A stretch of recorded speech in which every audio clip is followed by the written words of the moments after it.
Yeah. Frank, how you doing?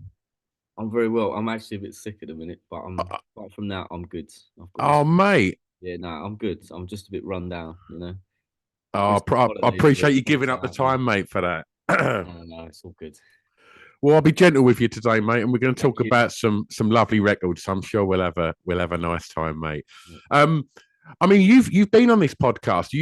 I met you at the Queen of Hoxton in Shoreditch about pre-lockdown, and we had a chat in the basement at the Queen of Hoxton a long time ago. So it's nice to have you back on the podcast, and I'm looking forward to chatting about some of these tunes with you. How you been apart from the current illness? Yeah, I've been all right, man. I've life has been dramatic, as it has for all of us for the past sort of three Yeah. or 4 years. But yeah, it's evening out now, you know. Mm, I describe it as a lot of people have experienced a lot of highs and lows over the past couple of years. yeah. I had a tendency for all of my life just to follow them, which I've recently learned is not ideal. You're Yeah. supposed to go through the middle of them and have a bit more consistency, and I'm doing that now. And it's yeah, life is good, man. Life is really really good. As ill as I am, I've got to say I've just had like two of the happiest weeks of my life with my daughter. We just moved flat. We had Christmas. We had the family round. Very wholesome. It was good. Oh, that's great, mate. That's lovely to hear. Um, well, I don't want to sort of dredge up any ill feeling, but for somebody that the Frank that I've seen on stage is somebody that clearly thrives off of that live thing. Mm. And how did you find lockdown? Just that not being able to do what you do. Yeah, it was a nightmare. It was I mean, it was a bit more complicated for me as well because I signed a lease for a new business in March 2020. Oh We man. were closed 2 weeks later, and it took 3 years to sort of get it to stabilize and to try and sort of mitigate the damage that had been done by committing to that and pouring all my money into it basically. Um, so that through that, and obviously with the touring disappeared overnight. It was much harder to get into a room with your friends and just write music. And it was such a strange situation because we just sold out Alexandra Palace, and we were just as far as momentum was going, we were flying. All of that is gone. The momentum just falls out of it. We're really lucky that we got to that plateau because I know a few of our sort of peer bands didn't play that gig. They were scheduled to play that gig. They didn't get to play it, and so Yeah. I've watched us all sort of scramble once gigs were back to get back out there and build it up. But yeah, in that time, I discovered the wrong kind of coping mechanisms as well. So I've been dealing with that, Yeah. But that sort of stuff, it compounds itself. And if you're not a happy person in yourself, it's just it quickly becomes chaos. But like I said, I'm in a really good place. I've been sober now for 15 months, and Oh, well done, mate. yeah, just feeling really, really good, really like back on track, better than ever. So I'm excited, man. I'm good. Been good, but Wonderful. like I said, dramatic. Let's talk records. Yeah. Um, Frank, tell me the song that you think has the greatest ever intro. It's a song. This could have fit into two spaces as well because Okay. I nearly put this as number seven, um, which was like the song that many may not know that I wanted them to hear. Hmm. Amazing Snakeheads are a band that have just been a forever inspiration for me since they came onto the scene. They're just, collective, just really passionate musicians that were all amazing at what they did. And they just, I know it's not, I know there's a lot of effort involved, but they made it look effortless. Yeah. It just, and sonically, you could be listening to, some sort of long lost tapes of Ennio Morricone at points. Like Yeah. it's just, if you want to talk atmosphere on a record, the record Amphetamine Ballads just has it in. It's Yeah. crazy. And this song Here It Comes Again has like the longest, slowest, like sludgiest but grooviest, bluesy. Just it like it really paints like quite a scene. And we used to have this in our pre-show playlist, which is when you put it on, you might be like, where are they going with this? But Yeah. a couple of minutes in, you understand why. So it's that for me, yeah. Here It Comes Again by the Amazing Snakeheads. Uh, Watching. are they no more, Frank? Because I've not seen or heard anything of them for a long time. No, And no, yeah, you wouldn't have. Yeah, they're not anymore. Unfortunately, the singer passed away. oh Thomas my god. Dale passed away. He had a brain tumor, I believe. There's a few, Fuck. there's an amazing documentary about them on it was on iPlayer, I think, but yeah, that was tough. That was like really really hard to watch happen. Like he touched a lot of people. Yeah. Incredible musician. So, and I forever just think that they're like they're it's one of those like legendary mythical stories in music, because it all happened Yeah. in a moment. Yeah. Um, but yeah, it was. But yeah, Dale Barkley. He was a hero of mine. Forever and Yeah. ever. Did you get to play with them? Never played with them. No, we crossed paths for other people, like always close, but never quite. Because it felt like they blew up around the same time as you. Yeah, a little bit, yeah, but Yeah. they it's one of those things where very early on I kind of latched onto the sound and I just never wanted to meet them. I was so Yeah. scared. I was Yeah. And they looked cool as fuck, didn't they? yeah, just like cowboys. Yeah. They're nice. And this is what I mean though. They're just like, they're just kind of are just they're just pure inspiration. It was funny. I went and saw the Arctic Monkeys play at the Arsenal Stadium, and it was like I'm there watching like we saw the Mysterines who were fucking amazing. We watched the Hives like, and then just before the Arctics come on, there's just like Amazing Snakeheads in the playlist, and I was just like blown away. I just thought, yeah, I know. I knew you're listening to this as well before you go on stage. It's just the best. Wonderful. Frank, I want to sort of talk to you about the power of the intro and also the kind of thought process that goes into it when you're creating them, because we're seeing, I guess maybe with more sort of commercial pop music, we're seeing like the influence of things like TikTok and kind of factoring into records getting more exposure. Yeah. And we're seeing, I guess, with the more sort of commercial pop producers almost trying to use a science to create the perfect, 3-minute pop record. And more so than ever, I guess, because radio play, which in my time in bands was all about getting on the trying to get on the Mac show or whatever it was back then, and now there seems to be a lot of kind of pressure to get on Spotify playlists of by certain outfits. All of these things, I guess, in a world where Spotify is saturated with so many bands, and you've got to try and get your band noticed. Does any of them kind of trends that are happening filter through into your creative process at all, Frank? No. I didn't think it would. We're not really a trends kind of band. I'm certainly not a trend kind of artist. Like it gets brought up every now and again in a meeting. Mm. They'll just say TikTok, and I only have to give them a look. They know to not bring it up again for at least a month. It's not for me. It's and that's okay. I mean, Rattlesnakes are on TikTok. We've got a social media company that we give them stuff that we find interesting, and we're like, look, try and make something out of this because this is cool and it's real and it's true to us. Good luck type thing. But it's one of those things you can't, the trends and that you can try and jump on it, but then you're already working from behind. And that's not where you want to be. You want to be ahead. So where would you sit when the label starts suggesting like edits and stuff like that? Yeah, I'm always keen to hear them. Mm. I think it's really interesting to hear edits, and especially like given different people's perspective. You sort of, first thing is like, okay, what are you going to cut? Mm. That's what out of this song didn't resonate with you, or do you feel is surplus to demand? Um, so that's always interesting to get. Like, if anything, it's a good idea to like get to know your team. Mm.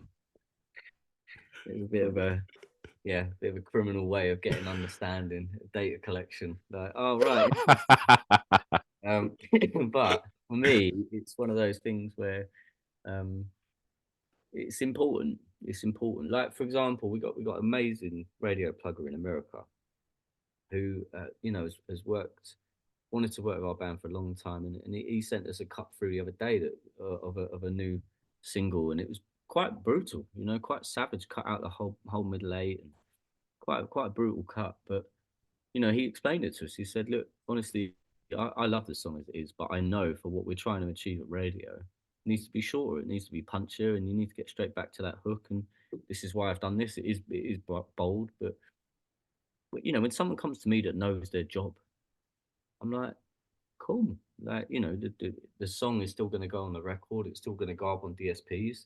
This is for radio. Yeah. And radio is a different beast. You already said it. It's a different entity. You're always trying to get onto one show or position yourself somewhere. How can you do that across the board? I'm going to ask you for track 2, Frank, to tell me about the first song that you remember hearing that had an emotional impact on you. Yeah, there's right. I put down one, but there was many. Okay. This could have been 15 songs. Seriously, like it was so many. But the one that had the longest sort of lasting effect is God Only Knows by the Beach Boys. I That'd love do it, wouldn't it.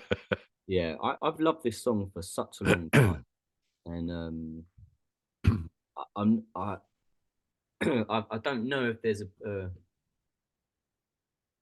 better way to say I don't have the words to tell you what you mean to me. Do you know what I mean? So as far as like a love song goes, that's about proclaiming your love for someone and not being able to find the way to do that, they just did it so perfectly. And Yeah. I still listen to that song. I think about my daughter. I think about my family. It depends where I'm at in life, but that song can come on and really like you know bring me to my knees type thing. Yeah. It has the power to do that. So it's one of those. I don't know if people feel. I'd like to think the world feels songs the way I feel them. Yeah. I But don't you I find like, if you get a new song that you hear that you just think, oh my God, this has just absolutely broke me in half. This is unbelievable. And you yeah, play it to someone and they don't respond like that. It kills me. I just think, huh? yeah, yeah. I don't really bother anymore because of that risk. I'm like, oh, it's too. There was a period in my life where I could not listen to "The Sky Is a Neighborhood" by the Foo Fighters. Yeah. I couldn't listen to it. Like every time I did, I'd be like bawling my eyes out before the end of the track. So, and that goes in waves. Like God only knows does that to me still Yeah. now. But yeah, What's the emotion if you've got to pinpoint it? um, longing, like hope, and like a desire, a deep want to be that for someone else. Yeah. To be that important for someone else. Like Yeah. to feel like love. Really, that's Yeah. ultimately what it boils down to is just love. That is very core, and I really believe that they just found the words. Yeah. Absolutely. Have you ever seen him perform that? No, I mean I've got some live records of theirs, and I Yeah. listen in the dark, with the candles on. But yeah, I'd be scared to see it. Oh, mate, I'll tell you what. I live in Essex, and he came to Southend, and Mm, he played for some reason. He came to Cliffs Pavilion in Southend about 6 years ago, and to play Pet Sounds in its entirety, wow. and and it was him and Al Jardine, and I think it was like maybe one of Al Jardine's kids. It was obviously Brian Wilson. He's got the best band of session musicians on the planet, but they all just disappeared, and the room was essentially full up with people my age, 50 plus. And he just sat at a piano and he went, I'm going to play one for you on my own. And like, as much as he's probably said that a million times, and you just think, oh, he's just churning out the hits, it didn't matter because him at a piano, his voice was breaking a bit. And I looked around and there must have been 3,000 men in their 50s, 60s. Bottom lips were all over the place everywhere you looked. It was one of the most beautiful things I've ever seen or heard, Frank. It was amazing. That record will just cut you in half every time. What a song.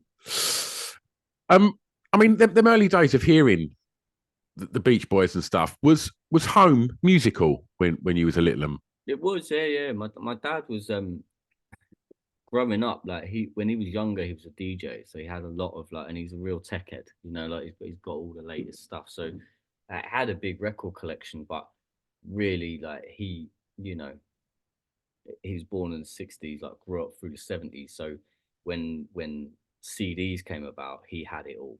He had it all. Like it was mad to me to watch. Like when I think back now, like just there's no way that could. I thought that was just regular in everyone's house, having like 2,000 albums on the wall, Man, stacked up in. And so there was everything there, like from the Beach Boys, Dire Straits to like Madness, all the way through. Like anything that was good was in there. Even punk rock, like Sex Pistols, Sham 69. Like he had it all, but he just and I remember those like long drives. My my brothers and me, we've got a playlist, which is the dad playlist, which is basically loads of like 70s, 80s, 90s classics that he used to just put on a mix CD when we'd go on holidays. And my brother texted us all the other day, and he was like, "I've just driven back from London. It's taken 4 hours, but the dad playlist got me through." Fantastic. Oh, I love that. I mean, how sort of obsessive was you with music then? Like, would you hear that opening track on Brothers in Arms and go, "Fuck, this is mental. This is like huge," or would you hear Madness and like and would the lyrics and the kind of sort of working class principles that are being sung about on tracks like Embarrassment, would that resonate with you? Yeah, absolutely. I mean, probably not like so many of the political aspects of it. I was young, Yeah. But the melodies, the lyrics, like, I might not have understood it all, but I knew them heart by heart. And it's really funny because I when I would be driving around my daughter, for whatever reason, that's what I would go towards. Yeah. I would lean on those tracks. I don't know whether it was like a passing it down thing or that was just comfortable. And then sometimes I put a song on and I play it, and halfway through I'd be turning it off. Like, what the fuck was? Why was he playing that to us when we were fucking 7? Do you know what I mean? He didn't know, he didn't mean anything by it, but lyrically it was much looser back then.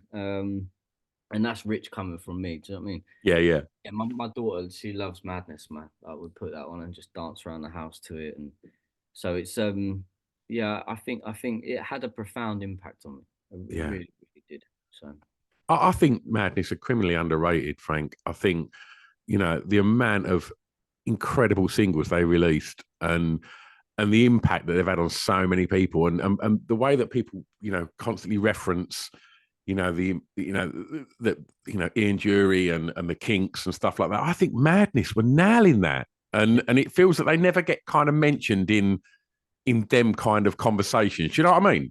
I do. I think there's this bit of this curse where it's availability, accessibility. You can still see Madness. We Yeah. played a show not long ago, a few years ago in Cologne, and they were playing in the venue over the road, and we had access because of our tickets. So we finished our gig, and then we went and watched Madness. It was fucking great. Like Yeah. they're brilliant, live. They're a phenomenal band. So it was. I think, as you get older, if you're still available to people, there becomes this sort of you miss that. Sadly, I don't know. It's harder to swallow the legendary thing. It's really sad, like the musicians and artists and rock stars have to die before they get paid their dues. I'm very Yeah. much of the school where I text people all the time. I DM artists all the time who I like, and I'll just send them like a flower emoji. And I'm like, these are flowers. This song is amazing. Like, this is why, this is what touched me about it. Or this, you know, I text Joe from the Idols the other day. I heard that new song, Grace. I Oh text, man, I was how just good's like, that?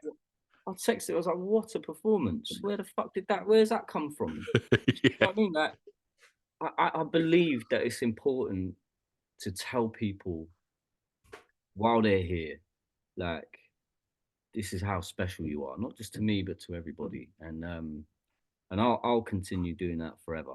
Like, it's, you know, I feel really lucky when people go out of their way in their day to tell me, you know, your music's helped shape me or save me at some point. Like, that's special. absolutely, absolutely. Well, we're talking formative years, so I'm going to ask you for track 3, Frank, to tell me the song that reminds you of your time at school, please, mate. It's funny because this went. I have multiples for all of this, right? Like, this was a hard list to put together for you, Good. but the one that was that really stuck out for me was Firestarter by the Prodigy. And I had that album Fat of the Land came to me randomly through um, uh, one of my dad's friends, actually, who was just, you know, be around or whatever, and he was like, "Oh, you've got to listen to this song." And he showed me the cover of it, and I just remember being like, "What is this? Like, giant crab, like." And I took it, and it just, I'd never heard anything like it. You know, I'd never heard anything like it. I'd never heard like the speed of it, the aggression, the like, it drops down to complete softness. And I'd not also never really heard like such multicultural music infused in on one record. You know, Yeah, it was really, really eye opening.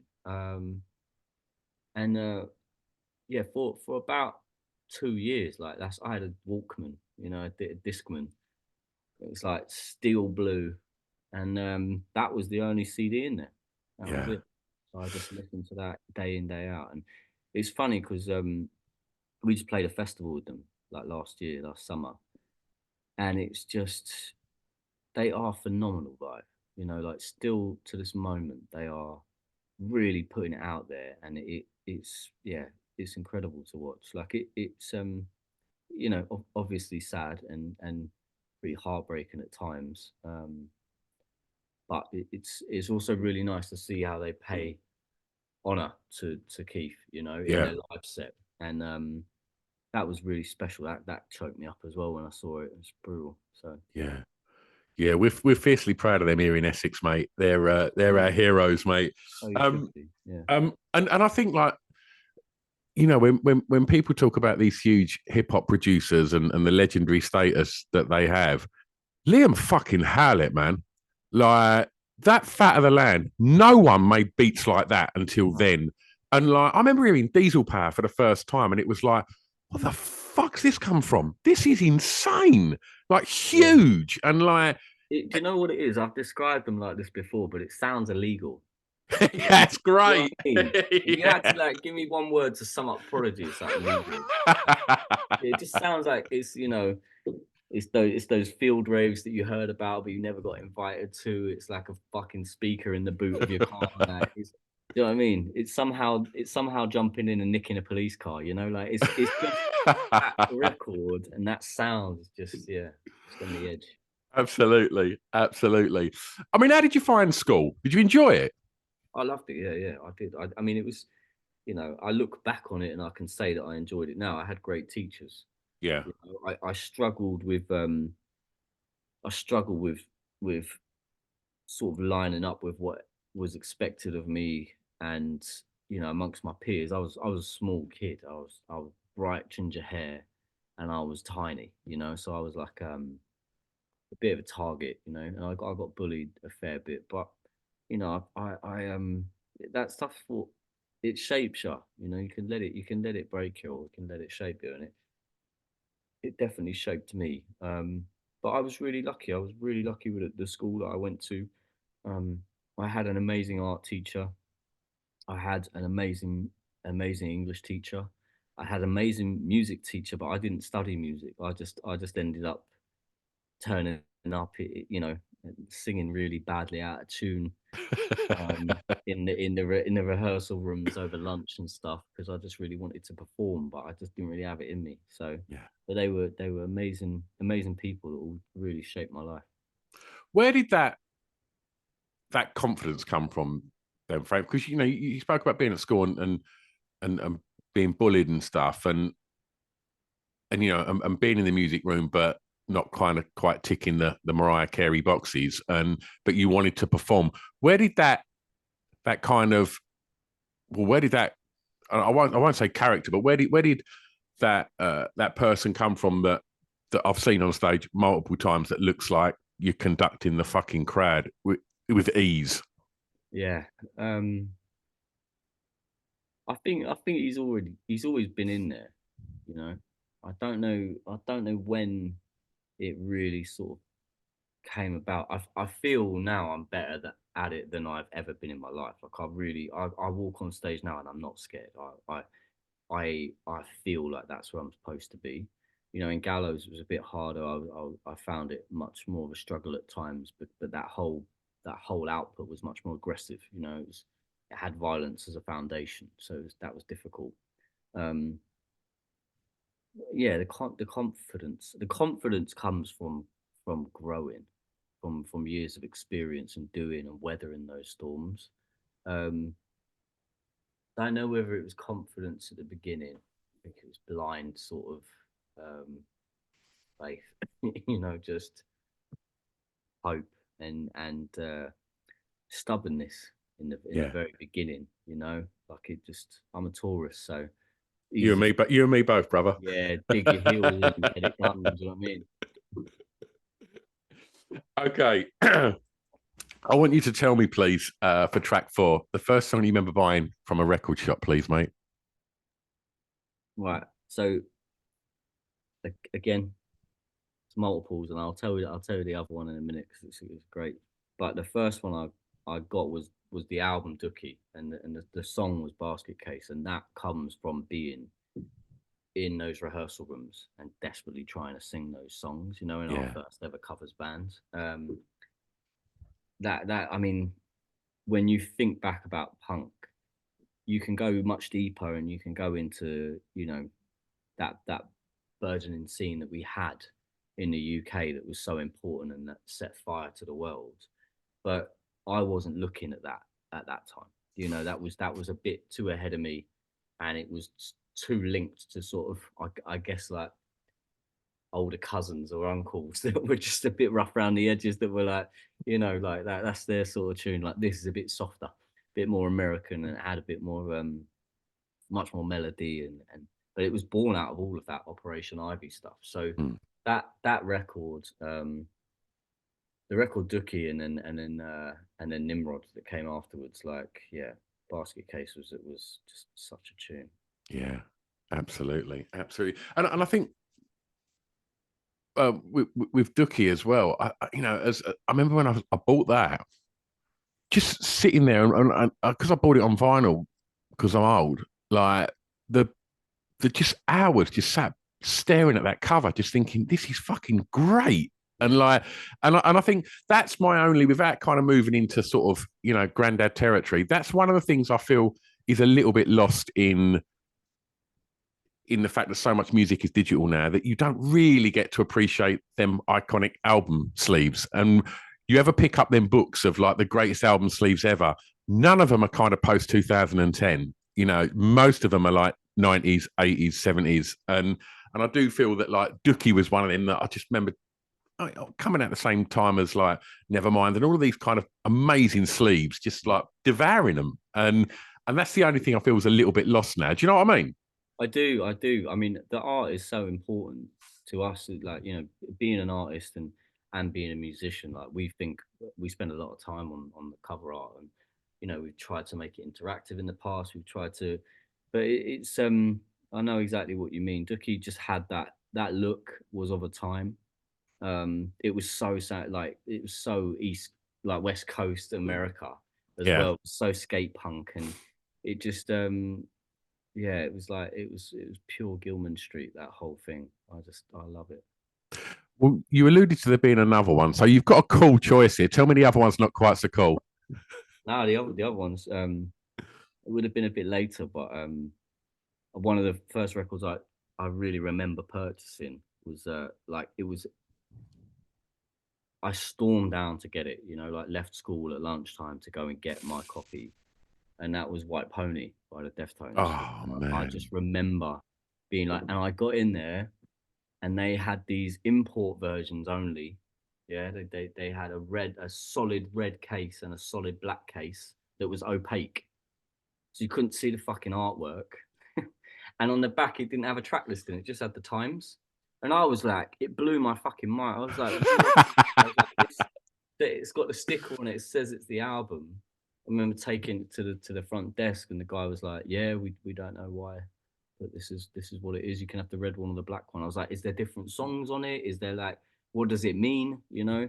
In the end, I think I bought both and gave one to my brother, and that record became really really important to me and Steph. Like we actually, I remember going to see them, and it was at the Kentish Town Forum, like just a few years later, and it was one of the best gigs I've ever seen in my life, right? And then just a couple of years ago, they did that 20-year reunion at the Kentish Town Forum, and I was the only time in my life I've ever gone. I've emailed everyone I know. I'm like, who the fuck can get me into this gig? Like, I don't care. Like, I never asked for this. I never asked for favors.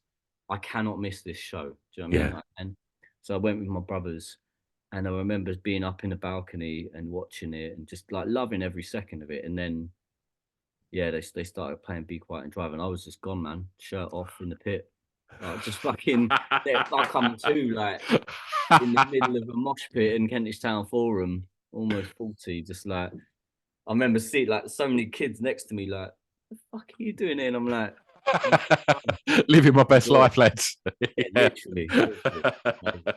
Yeah, That record, man, like, yeah, I weren't a big fan of new metal and lots of the bands that kind of come around that time because I guess I was a lot older than you. But when fucking Deftones come out, it was like, oh, this is different.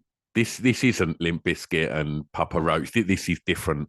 And then when White Pony come out, I remember just getting that home and putting that on and hearing like Digital Bath, and it was like, oh, holy shit.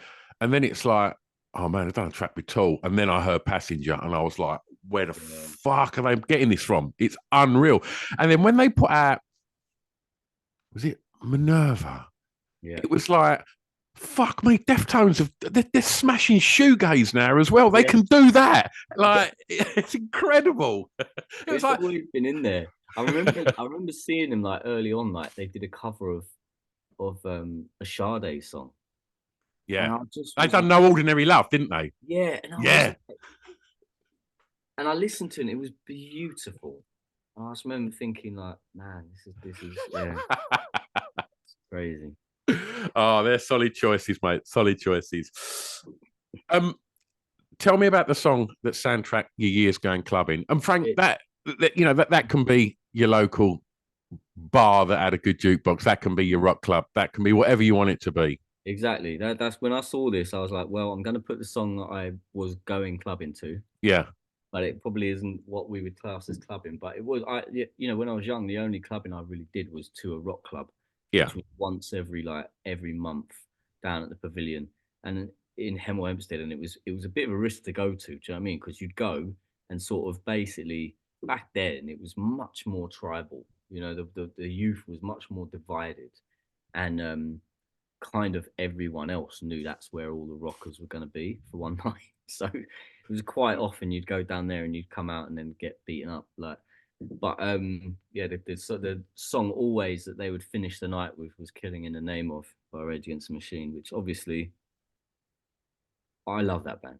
Yeah, I grew up on that band. I've seen them live countless times. I am I'm enamored with them. We got to play randomly. We played a show with Prophets of Rage one summer. We played at a festival called Resurrection in Spain. It's an amazing festival, and we played on the main stage and just had a great time. You know, we were buzzing. We were just the show was great. We were watching Prophets of Rage, and they start playing Balls on Parade, and I just got in the crowd again. I just was like, I gave all my stuff to my girlfriend at the time. I was like, look, got to hold this. I'm sorry, I'm off.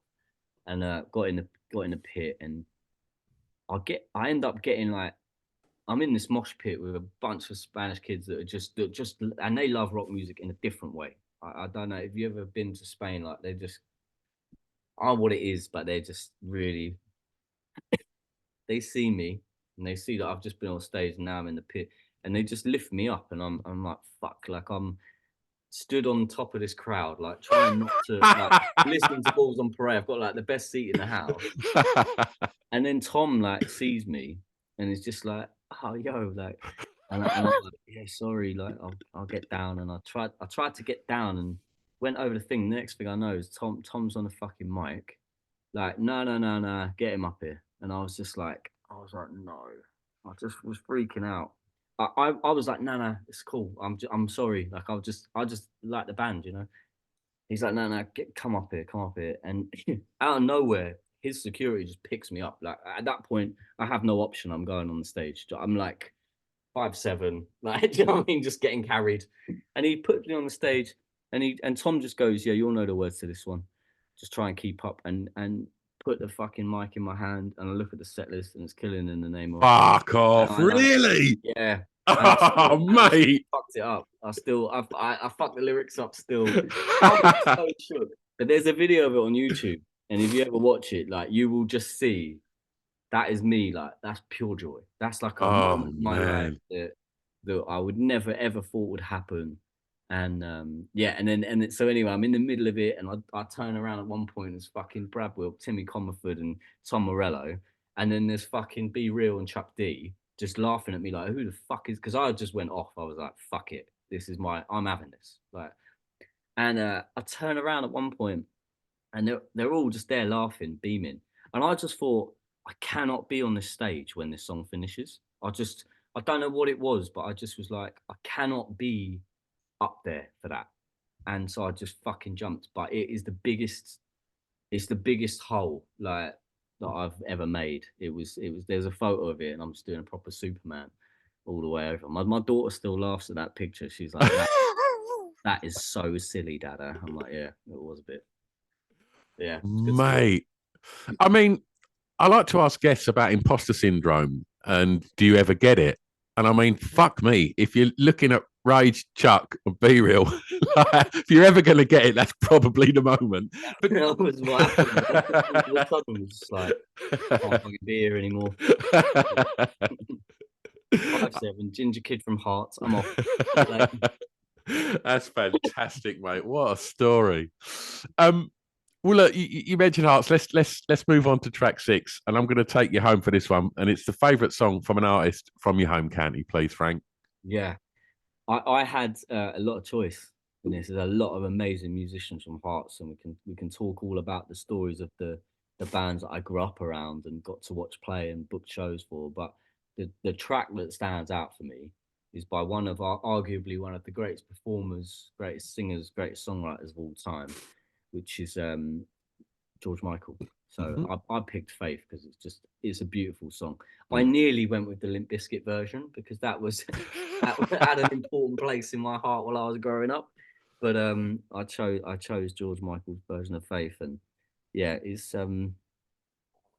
just, I mean, lyrically it's incredible, and performance wise, and anytime I listen to his music, there's just so much in it. There's so much depth actually happening in those performances, and it's something that I strive for often, like to try and have that kind of control and that kind of yeah, like I said, depth over my voice is Mm. just, it's really really special when you hear someone that has a grasp of it like that, and he Yeah. just did, like, it was wild. Did you watch the Wham documentary on Netflix that came out last year? No, I didn't see. Oh, mate. I mean, I love George Michael's sort of solos. Like, Listen Without Prejudice, man. That record's Yeah, fucking ridiculous. And like, and I wasn't the biggest Wham fan, but that documentary showcasing, like, there's like pictures and recordings of him writing Careless Whisper when they're like 12 or 13, just sitting there in their bedroom recording it on tapes. And he's like, he just sat on that song until he was like, oh, do you know, I'm going to do something with that. And like, and it just documents their rise to becoming arguably one of the biggest bands in the world at that point. It's fantastic. And the loyalty between them where it gets to the point where Andrew Ridgeley realizes he's surplus to this. It's all about George. And he's just like, mate, just you go and do your thing, man. I've had the best ride. It's beautiful. It's really lovely. And yeah, and it just reminds you of just like an insane talent that he was. Like, and just a ridiculous voice. And just seemed like a really fucking good egg as well, man. That's all I like. I remember when he passed, like it was such a strange thing, but there was just countless like random sort of like testimonials of like, yeah, he, you know, of just acts of charity from him, but to specific people that have either reached out or he heard about their story or they couldn't, you know, like it was just a wildly charitable person, you know, Yeah, and yeah. that's just a beautiful thing when you realize that, you know, someone's made that kind of level of success, but they still really, what they want to do is just make people happy. Yeah. And yeah, that's beautiful. Just tell me a little bit about that scene in Hearts in you know in your sort of formative years of playing. Like, what was that like? And who were you know who was you playing with and what venues? It's not small. Can't tell you a small bit. It's crazy. When I look back on it, you know, it started for me with a band called Sick. They were like a Oh man, yeah, tech metal band that were just phenomenal. And they were playing with bands like Incoherence and Cry for Silence and My Dad Joe. And that was what happened. It was called NAM, it was called New Age Metal, and it happened at Watford Rugby Club, and it was just this tiny little box where we would go every week, make this pilgrimage to Watford and just see all these bands. And then, you know, I was in a band at the time, but I couldn't really get gigs. So I started putting on shows in Boxmoor, in Hemel Hempstead, at the Arts Centre, and that's where I put on shows for my bands that sort of predated, and I would book the bands that I like I'd pay for My Dad Joe to come, or I'd pay for six, you know, and I remember booking a show for Enter Shikari at one point, you know, yeah, like it's, but it's really funny because now I look back on that, and you've got, you know, Sixth have just so many members that are just doing important things. Like some of them gone on to become like incredible producers. You yeah. know, Was it the bass player that became a producer? no, I think it was the guitar, one of the guitarists, but the bass player James is now feel like he's with Devin Townsend, like Right. touring with Devin Townsend, and then you've got like Incoherence that had oh my god, like Dan Mumford was playing bass for Incoherence. He went on to draw every single thing ever for bands at one point. He did the artwork for Gallows for all those Yeah. walls, you know.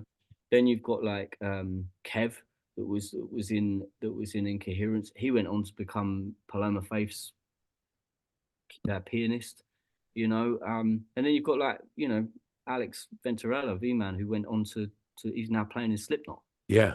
You know, it's there's so many people there from that scene, and we were playing there, we were playing in St Albans, a little venue called the Pioneer. We were playing, what was that other one up on the A hill? horn. Born. Fuck, I was there, man. I've put so many holes in that ceiling. I really have. Like, sorry, That's guys. shutting down. I think that's No, I think fuck. that's one of the ones that's going. Yeah, which is such a shame. I think. Am I right in saying I think that was into Shikari's stomping ground, that one, Yeah, up and I on the think Pioneer for sure. Yeah, I remember seeing them at the Pioneer a few and times. the subways I think kind of come through there as well. Yeah, and Gallows, Like, you know, we played our first gig there. oh really? Yes, and that's the thing is like that's where I met Laurent. Like he was in the band My Dad Joe. They were a punk band, and he come through. I booked them to play, and my band opened up. And years later, he just sort of messaged me out of the blue, like, "Hey, I've got your number, and um, I just wanted to see if you wanted to do something. I remember we played a gig, and you had the right sort of energy, and I was like, yeah, I'm in 100%. And that was it. My life changed from that moment on. It's mad. Love it, love it. Last track, Frank. A song that you think many people may not know that you would like them to hear, please. Yeah, this is my coffee music. This is like in the morning, I put this on while the sun's coming up and I just think about life. And it got me through. I mean, I hope everybody knows who this is already. And if you don't, it's just a beautiful, beautiful record. But the song is is called If Words Were Flowers, and it's from the same record, and it's by a guy called Curtis Harding. Um, I don't know why I picked this, but it's a record that is like, that song specifically, it meant a lot to me for a time where I was really trying to reconnect with myself. And I love a record that, like I just said, it's my coffee music. I put it on in the morning, I listen and I watch the sun come up. But equally, you can that record can be listened to at any point in the day and it has the same vibe. So any record that you can have a similar moment to at 3 in the morning or 10 in the morning is like, that's when you really know that they've done something magical. And so yeah, I would say listen to that. If Words Were Flowers is the gateway drug, but the album is phenomenal. So it's a beautiful piece of music. Frank, we make it easy for people to do that because we put together a little Spotify playlist with all the tracks that we've spoken about today, and obviously we'll put your music on there as well, so people can go and explore that. Looking ahead, we're recording this very early doors in 2024. What can people expect from you, mate? Busy. We've got a new album coming out at the end of this month. I can't wait. I'm really proud of it, and we've got a tour as soon as it comes out. We're literally on tour 2 weeks later, so I don't think it's ever fallen like that for us. That's pretty exciting. So I think everyone will be getting their teeth into it. So yeah, we're just a lot of touring, lot more from the Rattlesnakes. Like we're kind of doing a world tour up till June, and then we've got festivals all summer. Oh, so, mate, amazing. Yeah, it's exciting.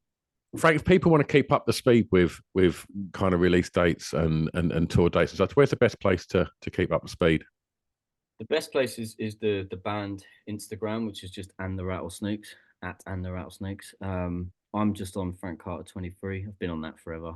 It's the number of chaos, but to be honest, these days I'm like, I might cut that off. I need what's the number for calm? So I need a slower pace.